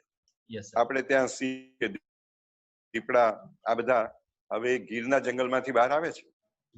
કમનસીબી એ છે કે આપણે ત્યાં સિંહની પુષ્કળ વસ્તી થઈ એ માટે આનંદ લઈએ છીએ, બરાબર છે, સારી વાત છે. પણ જ્યારે કોઈ પણ એક રોગચાળો જેમ કે આ કોરોના છે એવો કોઈક સિંહનો રોગ જો લાગુ પડી ગયો તો આખી વસ્તી સાફ થઈ જશે. તો આપણે શા માટે એને મધ્યપ્રદેશ કે બીજા કોઈ રાજ્યમાં મોકલી નથી આપતા કે જ્યાં જંગલ સારા છે? એટલે ઇકોસિસ્ટમ માટે થઈ અને સમગ્ર ચેઇન, જેને ફૂડ ચેઇન કહેવાય, એ ખોરાકની ચેઇન, જેમ કે ઘાસ ખાનારા પ્રાણીઓ અને એની ઉપર જીવતા માંસાહારી પ્રાણીઓ, એનું એક આખું ચક્ર છે. એવી રીતે પક્ષીઓ અને કીટકો વચ્ચેનું એક ચક્ર છે. Yes sir. હવે કીટકો વધી રહ્યા છે કારણ કે પક્ષીઓ ઘટી રહ્યા છે. હવે જે દેશી ચકલી હતી એ તો જોવા મળતી નથી. Yes sir. કબૂતરો પણ ઓછા થતા જાય છે. અને બીજા જે પક્ષીઓનું આખું વૈવિધ્ય હતું, મારી સરદાર પટેલ ઇન્સ્ટિટ્યૂટ થલતેજના ટેકરા ઉપર અમે લગભગ 42 જાતના પક્ષીઓ જોયેલા. Yes sir. તો આ પક્ષીઓની આખો જે વૈભવ અને મજા છે એ ધીમે ધીમે ખતમ થતા જાય છે. પરિણામે કીડાઓ વધી રહ્યા છે. તમે જુઓ, તીડના આટલા બધા હુમલા થાય છે, એ રોકી ન જ શકાય. તીડના હુમલાને રોકવા માટે કઈ પક્ષીઓ આપણે મૂકીએ એટલે પતી જાય એવું તો નથી. પણ જો પક્ષીઓ હોય તો આવા હુમલાઓની સંભાવના ઓછી થાય, કારણ કે એના ઈંડા જ્યાં મુકાયા હોય કે જ્યાં એ નવા નવા જન્મતા હોય ત્યાં પણ પક્ષીઓ હોય તો થોડુંક દબાણ એનું ઓછું થાય. એટલે આપણી ઇકોસિસ્ટમનું ખૂબ ધ્યાન રાખવું, ખાસ કરીને આપણા પર્વતો, નદીઓની ચોખ્ખાઈ, આપણા જંગલોને સાચવવા, જાત જાતના વૃક્ષો, વનસ્પતિઓ, જેને સ્પીસી ડાયવર્સિટી કહે છે, એવી રીતે જંગલોમાં પણ એક જ પ્રકારના વાવી દીધા એમ નહીં, પણ વિવિધ પ્રકારના વૃક્ષો, વિવિધ પ્રકારની વનસ્પતિ, વિવિધ પ્રકારના નાના છોડ, આમ ત્રણેય લેયરના આપણે એક એવા મોટા પ્રમાણમાં વેરાયટી રાખવી જોઈએ કે જેથી દરેકની ઉપર નભનારા જીવને એનું સ્થાન મળી રહે. અને એ સ્થાનના કારણે કીટકોની ઉપર નભનારા પક્ષીઓ હોય, પક્ષીઓ ઉપર નભનારા બીજા પ્રાણીઓ કે બીજા મોટા પક્ષીઓ હોય, આ રીતે એક આખું ચક્ર ચાલી શકે. આ માટે આપણી જે કોન્શિયસનેસ હોવી જોઈએ, એની જે સમજ આપણે વિકસાવવી જોઈએ, એ આપણે વિકસાવતા નથી. આપણે માત્ર વૃક્ષારોપણ કરીએ છીએ, સારી વાત છે, જરાય ખોટું નથી, પણ વૃક્ષારોપણ કરી અને પછી આપણે ભૂલી જઈએ છીએ ને, અને કયા વૃક્ષો વાવવા અને શા માટે વાવવા એનો આપણી પાસે કોઈ જવાબ નથી. જો આપણને એમ કહેવામાં આવે કે તમે એક કેસુડો વાવો, તો આપણે પૂછવું જોઈએ કે આ કેસુડો શેને માટે છે, એના શું શું ઉપયોગો છે. આવું આપણે કંઈ કરતા નથી. કેસુડો શા માટે વાવવો, અથવા ગુલમોહર શા માટે વાવવો, અથવા આમળા, અરીઠા, બેડા, પીપળા શા માટે વાવવા, આનો આપણને અંદાજ હોવો જોઈએ. અને એવું જો આપણે શિક્ષણ આપતા જઈએ તો આપણે વિદ્યાર્થીઓ, નવી પેઢીને આને માટે તૈયાર કરી શકીએ. Yes sir, exactly. ખૂબ જ વાત જે તમે સલ્લી જે કન્સેપ્ટ મૂકી ખૂબ જ સરસ હતો કે ખરેખર આપણે કોઈ પણ ઝાડ વૃક્ષારોપણ કરીએ છીએ આ માટે, અને વૃક્ષનો ઉપયોગ શું છે આપણા દૈનિક જીવનમાં, આપણા જીવનમાં એ ઉપયોગ ક્યાં છે એનો કન્સેપ્ટ જો આપણે વિદ્યાર્થીને પણ આપતા જઈએ તો એનાથી આગળ જવું છું સર. જે તમે આપણી ઇકોસિસ્ટમની જે ચેન આગળ ચાલતી હતી, ફૂડ ચેન, ઇકોસિસ્ટમની જે ચાલતી હતી, એની આગળ જ એક પ્રશ્ન એવો આવે છે સર કે ક્યાંક ને ક્યાંક આપણે જંગલથી કનેક્ટેડ છીએ. હવે એક મુદ્દાને ડાયવર્ટ કરું છું થોડુંક પોલ્યુશન બાજુ. અત્યારના સમયમાં મને જ આનંદ થયો કે હું ન્યૂઝમાં સાંભળતો હતો અને જોતો હતો કે પોલ્યુશનનો દર કેવી રીતે ઘટતો ગયો છે. મને પ્યોર ઓકળવા લાગ્યું છે. એટલે હું ઘરમાંથી જયારે બહાર નીકળું છું, હું માસ્ક પહેરું છું, પણ મને ખબર છે કે અત્યારના સમયમાં કાર્બન ડાયોક્સાઇડનું લેવલ ઘટે છે. તો એની પાછળનું કારણ એ છે કે લોકો હવે પહેલાની પ્રમાણમાં બહુ ઓછા બહાર નીકળે છે. જેમ કે દિલ્હી અને મુંબઈ જેવી મેગા સિટીઝ છે, તો એ સિટીમાં અત્યારે પોલ્યુશનનું લેવલ થોડુંક નીચે આવ્યું છે. તો શું આપણને કોરોનાના સિચ્યુએશન પછી, એટલે કે આ જે સમયગાળો છે, એ સમયગાળા પછી આજ આપણે ગ્રીનરી રાખવા માટે કયા સ્ટેપ લઈ શકીએ છીએ આપણે વ્યક્તિગત રીતે સર?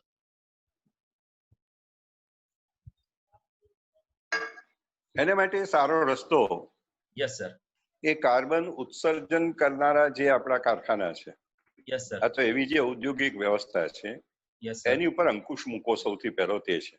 Yes sir. હવે કાર્બન સિંકિંગ થાય છે. જો તમે પર્યાવરણને સારી રીતે અભ્યાસ કર્યો હોય તો તમને ખ્યાલ હશે. Yes sir.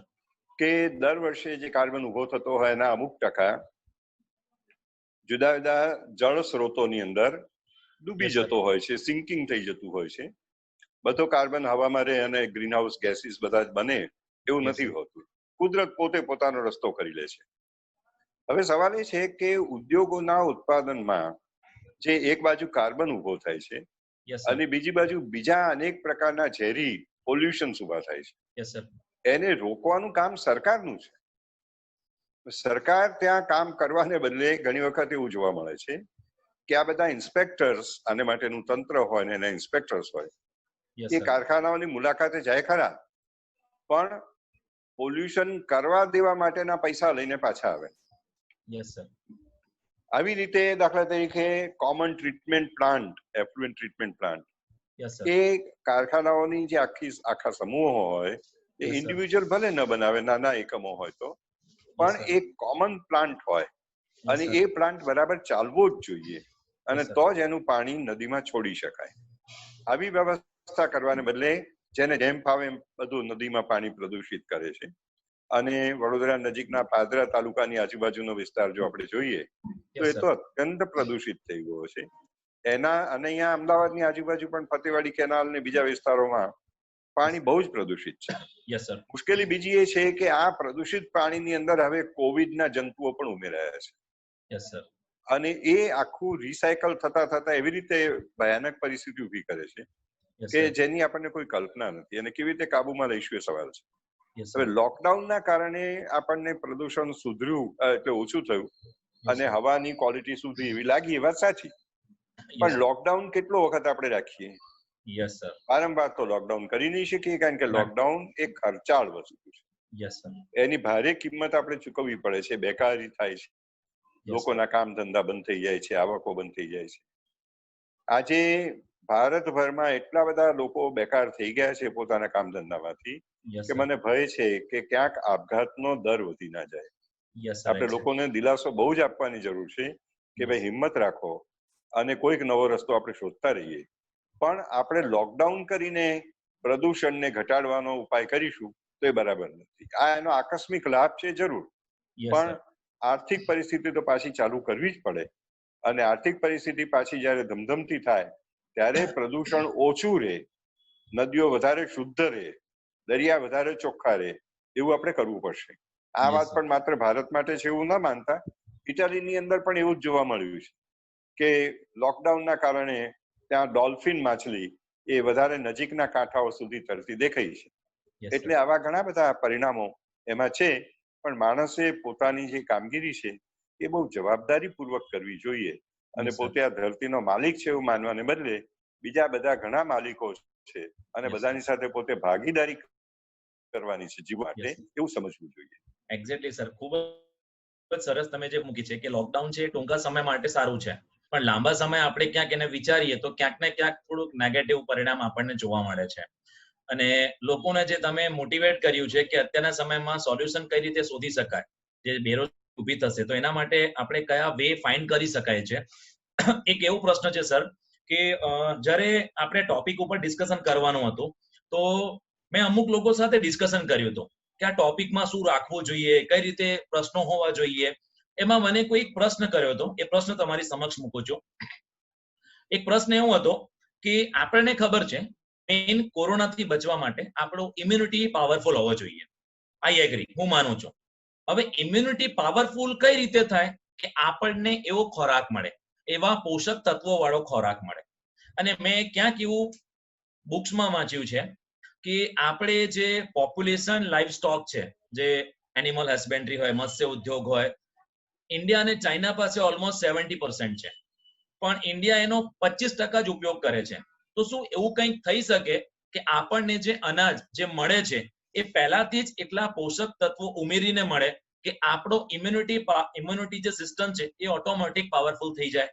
એવું કંઈક કન્સેપ્ટ છે સર? જો એમાં એવું છે કે પોષણ એ બહુ એક મહત્વનો શબ્દ છે.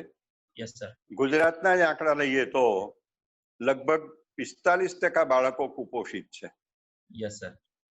એટલે લગભગ અડધી વસ્તી થઈ બાળકોની કે જેને પૂરતું પોષણ મળતું નથી. એને લીધે એમની ઊંચાઈ વધતી નથી, એ લોકો ગંઠાઈ જાય છે.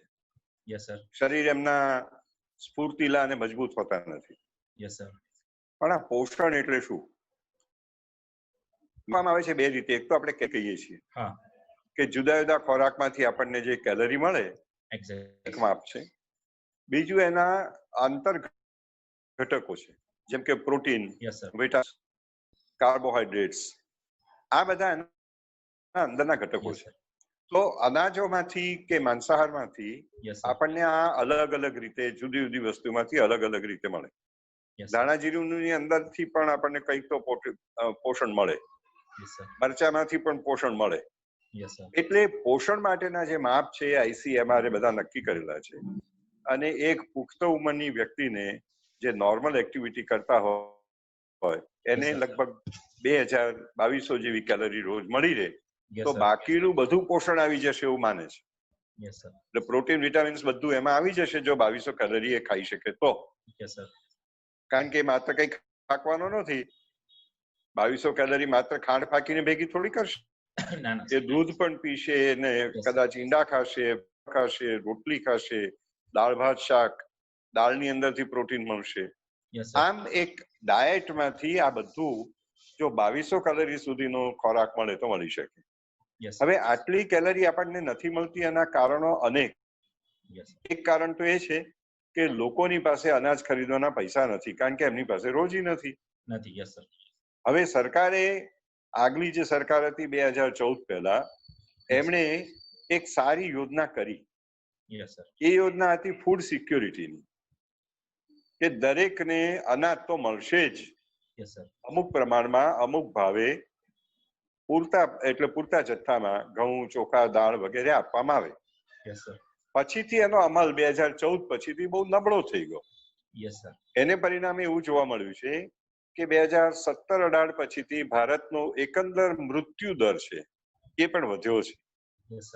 એટલે પોષણની જે સમસ્યા છે એ માત્ર ઇમ્યુનિટી માટેની નથી, આ મારો મુદ્દો છે. બીજી વાત એ છે કે ઇમ્યુનિટી જે જાહેર સૂચનાઓ આપવામાં આવી છે અને કહેવામાં આવે છે પ્રમાણે લીંબુ પીવાથી ઇમ્યુનિટી વધે.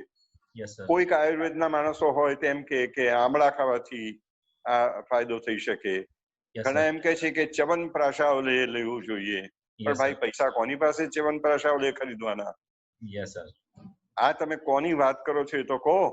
જે હમણાં બાબા રામદેવ તરફથી જાહેરાત કરવામાં આવી અને પછી સરકારે તરત જ એની પર બ્રેક મારી દીધી. એ એમને કોવિડની દવા ક્યાંથી શોધી કાઢી? અમારે એક મિત્રે કીધું કે આપણો દેશ અદ્ભુત છે. મેં કીધું કેમ? કે છે અહીંયા વેપારીઓ બધા બાવા બની ગયા છે અને બાવાઓ વેપારી થઈ ગયા છે. એટલે આ બધું જે આ દેશમાં ચાલે છે એ ઇમ્યુનિટી વધારવી જોઈએ એ 100% સાચી વાત. એને માટે સારો ખોરાક લેવો જોઈએ 101% સાચી વાત. પણ ઇમ્યુનિટી કઈ રીતે વધે, શરીર કેવું રહેવું જોઈએ, પાચન તંત્ર કેવું હોવું જોઈએ, આવી ઘણી બાબતો છે. દાખલા તરીકે મારી ઉંમરના માણસો ખોરાક અમે લઈ શકીએ પણ અમારે થોડોક વ્યાયામ પણ કરવો પડે. હવે જો અમે વ્યાયામ ન કરીએ, પ્રાણાયામ ન કરીએ, યોગ ન કરીએ, થોડું ઘણું ચાલીએ નહીં, હરપલ ન કરીએ તો અમારી ઇમ્યુનિટી કોઈ કામની નથી. કારણ કે ઇમ્યુનિટી બ્લડ સર્ક્યુલેશન સાથે પણ જોડાયેલી છે. બ્લડ સર્ક્યુલેશન તમામ ગ્રંથિઓ સાથે જોડાયેલું છે. મારા બ્રેઇનને સરખું લોહી ન પહોંચે તો મારી તમામ ગ્લેન્ડ્સ જે એને આપણે ગ્રંથિઓ કહીએ છીએ શરીરમાં, પિટ્યુટરી થી માંડીને બધી ઘણી બધી ગ્રંથિઓ છે, એ બધી ગ્રંથિઓનું ફંક્શનિંગ ઓછું થઈ જાય. એટલે બહુ વૈજ્ઞાનિક રીતે વિચારવાની જરૂર છે.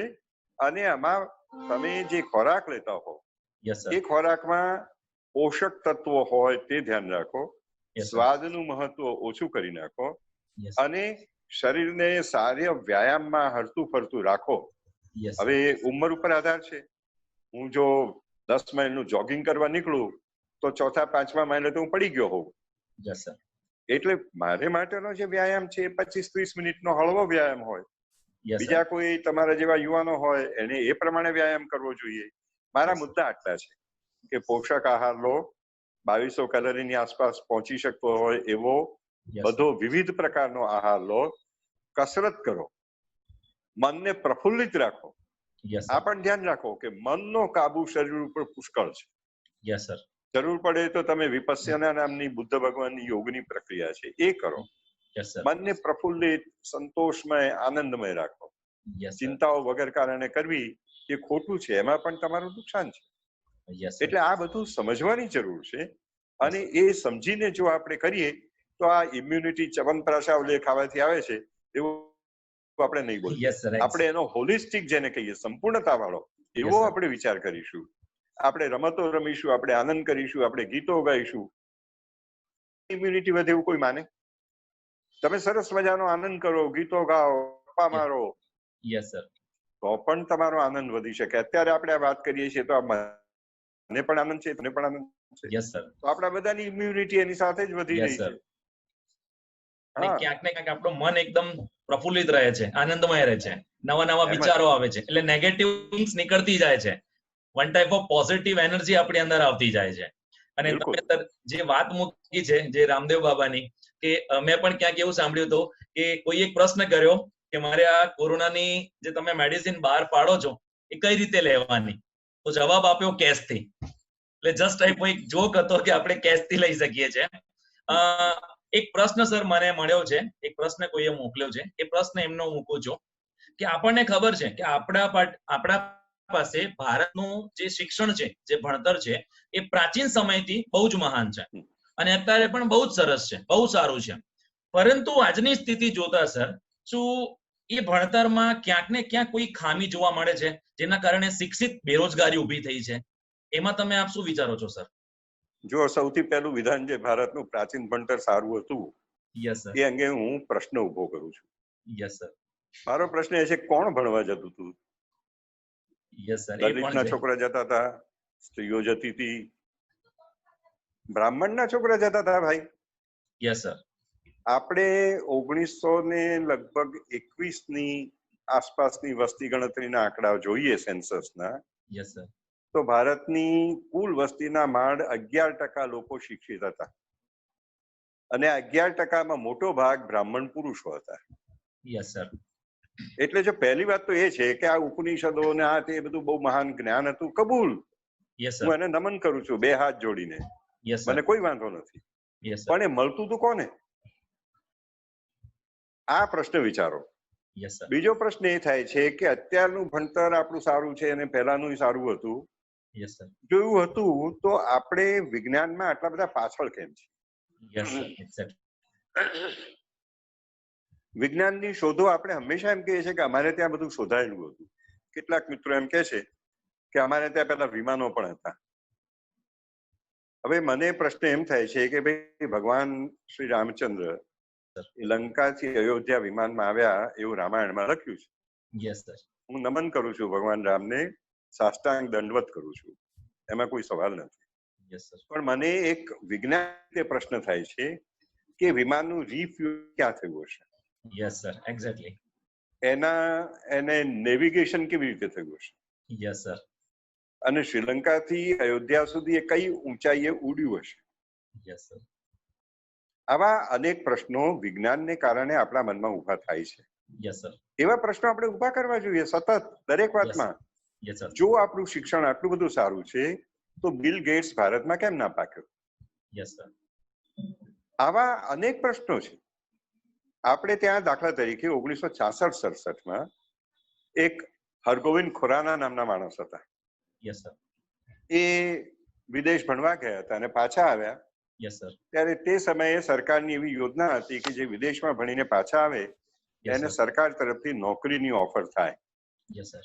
તો ખુરાનાએ કીધું કે ભાઈ, હું પાછો આવ્યો છું ને હવે મને નોકરી જોઈએ છે. Yes sir. તો સરકારની કોઈ લેબોરેટરીમાં એને 167 રૂપિયાના પગારની થઈ. બીજા પ્લેનને પકડીને પાછા જતા રહ્યા. Yes sir. અને આ એ માણસ કે જેને ડીએનએ ની શોધ કરી, આખી ડીએનએ ની શોધ કરનાર માણસ, યસ સર, આ દેશનો માણસ, એ અહીંયા ટકી શક્યો નહીં.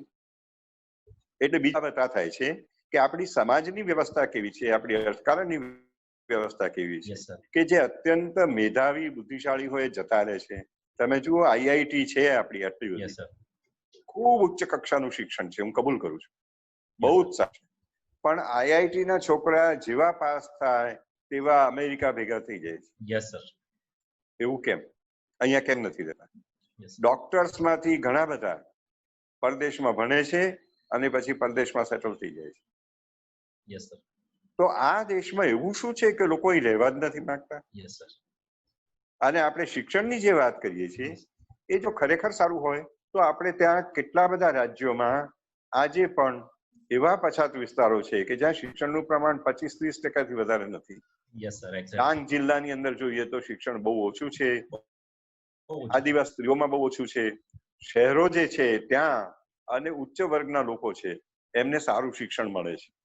ગુજરાતની બહુ જ સારી ખાનગી પ્રાથમિક શાળામાં ભણનારા છોકરાઓ એના મા બાપોની આવક અને એમની જાતિ એટલે કે બ્રાહ્મણ, ક્ષત્રિય, વૈશ્ય, શૂદ્ર એની જો તપાસ કરશો તો તમને આનો જવાબ જડી જશે. એટલે શિક્ષણ વ્યાપક હોવું જોઈએ, બધા માટે હોવું જોઈએ, ઉત્તમ ગુણવત્તા વાળું હોવું જોઈએ, અને પછી આ જે ટેલેન્ટ આપણી ઉભી થાય એને દેશમાં રાખવી જોઈએ. નહીં શું કહીએ છીએ આપણે બ્રેઇન ડ્રેઇન. આપણે ત્યાંથી બ્રેઇન એટલે કે મગજનું ડ્રેઇન થઈ જાય છે, લોકો ખેંચી જાય છે મગજ. પ્રતિભાવંત લોકોને અહીંથી આપણે ખેંચી જઈએ છીએ. એમ કહેવાય છે કે નાસામાં આપણા વિજ્ઞાનીઓ કામ કરે છે, તો નાસામાં કામ કરતા આપણા વિજ્ઞાનીઓ અહીંયા કેમ નથી? આ પ્રશ્નો આપ વિચારવા પડશે. આપણા દેશમાં એવું શું છે કે આપણે વાત કરીએ છીએ રાષ્ટ્રીયતાની, મારો દેશ મહાન એમ કહીએ છીએ, પણ લોકો અહીંયા રહેવાનું કેમ પસંદ નથી કરતા?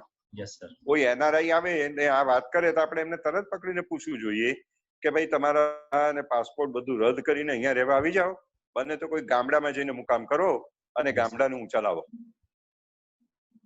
આ બધી કહેવાની વાતો છે.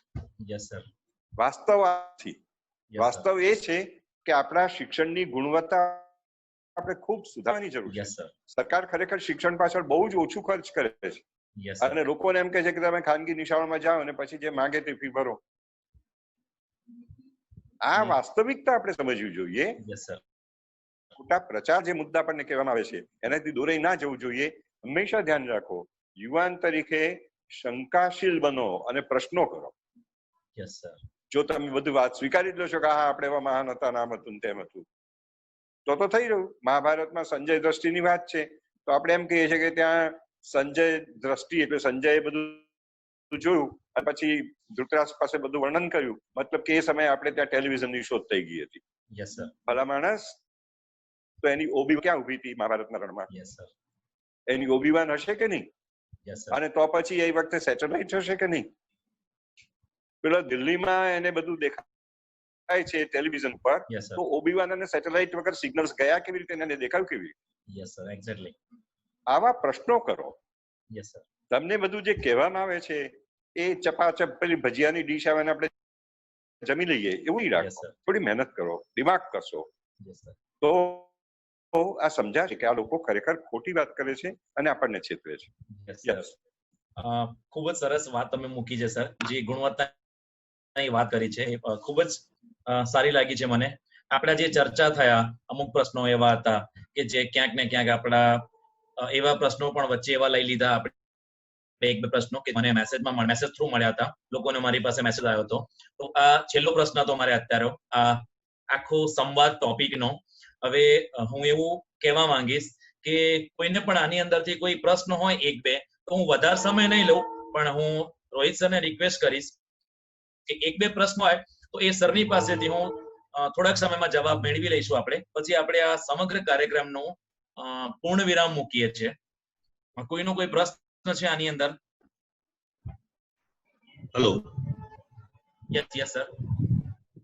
આપણે વસ્તી માટેની એક એમને મુદ્દા પરની થોડી સ્પષ્ટતા કરવા માટે કેવું છે. Yes sir. પોપ્યુલેશનને ફીડ આપણે કરવાનું, હેલ્થ એની જોવાની, એજ્યુકેશન આપવાનું, પણ પોપ્યુલેશનના કંટ્રોલ માટે નું શું? Yes sir. રોહિત સર. બહુ સાદો જવાબ છે એનો. Yes sir. કે economic development is the best contraceptive.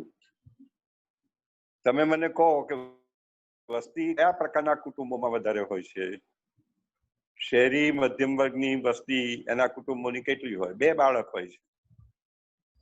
પણ તમે જોશો કે ગામડાની અંદર રહેતા કે ગરીબ કુટુંબો એમાં ઘણા બધા બાળકો હોય છે. એટલે અમે અર્થશાસ્ત્રમાં એમ કહીએ છીએ કે ભાઈ વસ્તીનો ઘટાડો જોઈતો હોય તો પહેલા આર્થિક વિકાસ કરો. Yes sir. અને આર્થિક વિકાસ થશે એટલે તરત જ લોકોને સમજ પડશે કે ભાઈ આટલી બધી વસ્તી ના હોવી જોઈએ. અમે અર્થશાસ્ત્રમાં એવું ભણાવીએ છીએ કે if there is a choice between a baby and a car, સમજો તમને માનો કે કોઈ એમ કે એક વધારાનું બાળક જોઈએ છે કુટુંબમાં કે એક મોટર ગાડી જોઈએ છે, તો તમે શું પસંદ કરશો, બાળક કે મોટર ગાડી? સ્વાભાવિક છે કે આપણે એમ કહીશું ના ના મારે ભાઈ બાળક તો જે વસ્તી વધારી રહ્યા છે એને તો આ ચોઈસ સાંભળવા સુધીનો તો એક્સેસ જ નથી. તમે એક વસ્તુ સમજી રાખો કે આ વસ્તી વધે એ ગરીબ માણસો તો એના સુધી તો આ માહિતી જતી નથી કે જવાની નથી. ના, પણ એ માહિતી આપવાની જરૂર નથી, એ આપોઆપ બનતી પ્રક્રિયા છે. માટે તો આપણે 135 કરોડ થઈ ગયા. તો શું કરશો? સંજયે કર્યું. એ તો પ્રશ્ન હું તમને કરી એટલે હું એ જ કહું, કારણ કે પોપ્યુલેશન વધે છે તો બધા રિસોર્સની જરૂર પડે છે. હું કે તમે માત્ર કપડા વગર તો રહી નથી શકવાના. તમે જો એની આપણી લાઈફસ્ટાઈલ માટે રિસોર્સ જોઈએ છે એટલે it's a very common and chain cycle. We have to accept it. અને માટે વસ્તી નિયંત્રણ પણ હોવું જોઈએ. I am just not saying it is. તમે આખી વાત જરાક ધ્યાનથી સાંભળશો, મને હવે જો સમય આપો તો હું મારી વાત કહું. એક વિચાર ચાલે છે આખી દુનિયામાં, એને આપણે કહીએ છીએ ડેમોગ્રાફિક ડિવિડન્ડ, એટલે કે આપણે ગુજરાતી એનું કહીએ છીએ વસ્તી વળતર. એટલે કે જનસંખ્યા વધારે હોય તો એ જનસંખ્યાને પણ આપણે ગણીએ છીએ તો રિસોર્સ, એને આપણે હ્યુમન રિસોર્સ કહીએ છીએ. ચીન આટલું બધું આગળ આવ્યું કારણ કે એની વસ્તી વધારે હતી. આપણે અહીંયા આગળ લોકોની પાસેથી કામ કેવા પ્રકારનું કરવું, સસ્તી લેબરનો ઉપયોગ કરીને ઉત્પાદન વધારીને નિકાસ કરીને આવકો વધારવી અને પછી એમને ઊંચા સ્તરે લઈ જવા, આ આખી સાચી પ્રક્રિયા છે. એમાં પ્રક્રિયા પેલી નથી કે આપણે ભાષણ આપીએ કે બળજબરી કરીએ. પ્રક્રિયા એ છે કે ગરીબીમાંથી ધીમે ધીમે લોકોને બહાર કાઢો, અને એને માટે થઈ અને ચીને જે રસ્તો લીધો છે એ ખોટો નથી. એટલે આપણે એમ કરવું પડે કે આત્મનિર્ભરની ભલે હવે વાત કરતા હોઈએ, હું ઈચ્છું કે સાચી પડે, તો એ આત્મનિર્ભર બનવા માટે આપણે એટલા બધા ઉદ્યોગો શરૂ કરીએ ને એટલા બધા લોકોને રોજી આપીએ કે એમના જીવન ધોરણ ઊંચા આવવા માંડે. હવે કમનસીબે શું થાય છે કે આપણે મજૂરોને પૂરતું વેતન નથી આપતા. મનરેગામાં પણ ગામડાઓમાં પૂરતું વેતન નથી મળતું, આની ફરિયાદો છે. હવે આ ભ્રષ્ટાચારની વ્યવસ્થામાં જો સરકાર કડક હાથે કામ લે તો એની આપોઆપ અસર પેલી વસ્તીની બાબતમાં પડવાની જ છે, કારણ કે આ ચેઇન આખી જોડાયેલી છે. લોકોને જેમ સમજ પડશે કે ભાઈ હવે મને આટલા પૈસા મળતા થયા છે, મારું જીવન વધારે સુખી થતું જાય છે, તો એ આ જે વસ્તુનું કળણ છે, એ કોન્ટ્રાડિક્શનમાં આ એક કળણ છે. એ કળણમાંથી લોકો બહાર નીકળવા માંડશે. આવું સતત બન્યું છે. ભારતમાં જેમ અર્બનાઇઝેશનનો રેટ વધ્યો છે તેમ અર્બનાઇઝ થયેલા વસ્તી વધારાનો દર ઘટ્યો છે. તમે ડેમોગ્રાફિક આંકડાઓ જો જોશો તો દેખાશે કે કયા પ્રકારના લોકોની વસ્તી વધી છે. અને એ વસ્તી વધારાનું કારણ એ મુખ્યત્વે ગરીબી છે એવું આખી દુનિયા સ્વીકારે છે. શિકાગો યુનિવર્સિટીનો એક અભ્યાસ હતો, એને એમ કીધું હતું કે there is something like a demand for a child services. બાળકોની સેવા માટેની મા બાપના મનમાં એક પ્રકારની છુપી માંગ હોય છે. એટલે ગરીબના ઘરમાં શું થાય કે એને એમ થાય કે ભાઈ એક વધારાનું બાળક હશે તો છાણા વીણી લાવશે, એક મોટું બાળક છે તો બાકીનાનું ધ્યાન રાખશે, કોઈક સ્ટેન્ડ ઉપર જઈને પાણી વેચી આવશે, સાંજ પડે આટલા પૈસા લઈ આવશે. આ ચાઇલ્ડ સર્વિસીસ છે. કોઈ રેશનની લાઈનમાં ઊભું રહેશે. હવે એને બદલે આ બધી જ વસ્તુઓ જો વધારે સારી રીતે સરકાર દ્વારા ગોઠવવામાં આવે, અને વળી પાછો હું તમને કહું છું કે દિલ્હીની અંદર જે રીતે તમારા તમામ ડોક્યુમેન્ટ્સ માટે એક ઘેર બેઠા વ્યવસ્થા કરવામાં આવી છે, એવી વ્યવસ્થા બીજા રાજ્યો કેમ નથી કરતા? શિક્ષણની કે સ્વાસ્થ્યની આવી વ્યવસ્થા કેમ નથી કરતા? અને લોકોની ગરીબમાં ગરીબ લોકોની આવકો વધે, એમના આવાસની વ્યવસ્થા થાય, એમને માટે નિશાળોની વ્યવસ્થા થાય, એને માટે વ્યવસ્થા કરી છે આપણે નિશાળો માટે કે બંધારણમાં સુધારો કર્યો આગલી સરકારે 2014 પહેલા, અને એને રાઇટ ટુ એજ્યુકેશનને ફંડામેન્ટલ રાઇટ બનાવ્યો છે. એટલે ઝૂંપડપટ્ટીમાં રહેનાર બાળક પણ બંગલામાં રહેનાર બાળકની સાથે એ જ નિશાળમાં ભણી શકે છે. પણ આનો પણ અમલ સરખો નથી થતો. એટલે આ બધા વિચારો પહોંચાડવાનો પ્રયાસ થાય છે, પણ એમાં ભ્રષ્ટાચાર નડે છે, વહીવટની સમસ્યાઓ નડે છે, અડધું જેને કહીએ પૂરા પ્રમાણમાં આગળ ન વધવું તે નડે છે. જેમ પર્યાવરણની બાબત છે, બધા જ જાણે છે, કયા ઉદ્યોગપતિ નથી. તમે જુઓ, એક નાનકડો દાખલો જુઓ, બધા જાણે છે છતાં કામ ઊંધું થાય છે. એ છે ભ્રૂણ હત્યાનું. ભ્રૂણ હત્યા કરનાર કોણ છે? ડોક્ટર છે. કરાવનાર કોણ છે? મધ્યમ વર્ગના છે. છતાં શા માટે કરે છે? આ ખોટું છે, કાયદાથી વિરુદ્ધ છે, પાપ છે, છતાં કેમ કરે છે? એનું કારણ એ છે કે અંગત સ્વાર્થ એ માણસની ઉપર હંમેશા હાવી થઈ જાય છે. પર્યાવરણની ઉપર પણ અંગત સ્વાર્થનો પ્રશ્ન છે અને વસ્તીની બાબતમાં અંગત વિચારો છે. એટલે એમને ગરીબ કુટુંબો માટે એક વધારાનું બાળક આવકનું સાધન છે. મધ્યમ વર્ગના અને ઉપલા વર્ગના કુટુંબ માટે એક વધારાનું બાળક એ ખર્ચનું સાધન બને છે. વધારાના એક બાળકને ભણાવવાનો એને ખર્ચ ખૂબ આવે છે. એટલે આપણે માટે જરૂરી છે કે આ આખી વ્યવસ્થાને લોકો સુધી પહોંચે માટે સૌથી પહેલા જે સાવ પછાત થઈ ગયા છે લોકો, એમને બહાર લાવવાનો પ્રયાસ કરવો જોઈએ. એ માટે ખેતીની નીતિ એ ખૂબ જ અગત્યની છે, કારણ કે આપણી 50% વસ્તી ખેતીમાં છે. અને ખેતીની નીતિમાં અગત્યની બાબત છે એમને આપવાના થતા ભાવ, એમની કર્જાની માફી. આ બધા બહુ જ મહત્વના મુદ્દા છે જેની પરોક્ષ અસર છે ચોથે ઘેર પાંચમે ઘેર થાય એવા પ્રકારની અસર છે. જો તમે ચેસ રમતા હો તમને ખ્યાલ હશે કે ચોથે ઘેર થઈને ચેક પડી શકે એવી આપણે વ્યવસ્થા કરતા હોઈએ છીએ. તો આ બધાની ચોથા પાંચમા ઘરે પડતા ચેક જેવી વાત છે. એને માટે મહત્વની મુદ્દો એ બને છે કે સરકારના તમામ વિભાગોએ આ મુદ્દાને કેન્દ્રમાં રાખી અને પોતપોતાના કાર્યક્રમો ગોઠવવા જોઈએ. શિક્ષણ વિભાગ છે, સામાજિક ન્યાય વિભાગ છે, સ્વાસ્થ્ય વિભાગ છે, આર્થિક વિકાસની જે વ્યવસ્થાઓ છે, પોષણક્ષમ ભાવનો જે મુદ્દો છે, આ બધાને આપણે સાંકળતા જઈએ તો આમાંથી આપણને રસ્તો દેખાય. અત્યારે તો બાકી 135 કરોડની જે તમે વાત કરી એના માટે દુઃખ ના અનુભવશો, કારણ કે બહુ જ ટૂંક સમયમાં બહુ મોટા પ્રમાણમાં ખરેખર તો આપણને બહુ પીડા થાય છે કે ઘણા બધા લોકોના મૃત્યુ થવાના છે. અને 2016ની આસપાસથી ભારતમાં મૃત્યુ દર વધી રહ્યો છે. એટલે જેને નેટ રિપ્રોડક્શન અથવા ટોટલ ફર્ટિલિટી રેટ કહેવામાં આવે છે એ તો નીચો જઈ જ રહ્યો છે. જો તમે વસ્તી શાસ્ત્ર જાણતા હશો તો તમને ખ્યાલ હશે કે ટોટલ રિપ્રોડક્શન રેટ અને નેટ રિપ્રોડક્શન રેટ શું છે, ટોટલ ફર્ટિલિટી રેટ શું છે, આ બધાનો તમને ખ્યાલ હશે.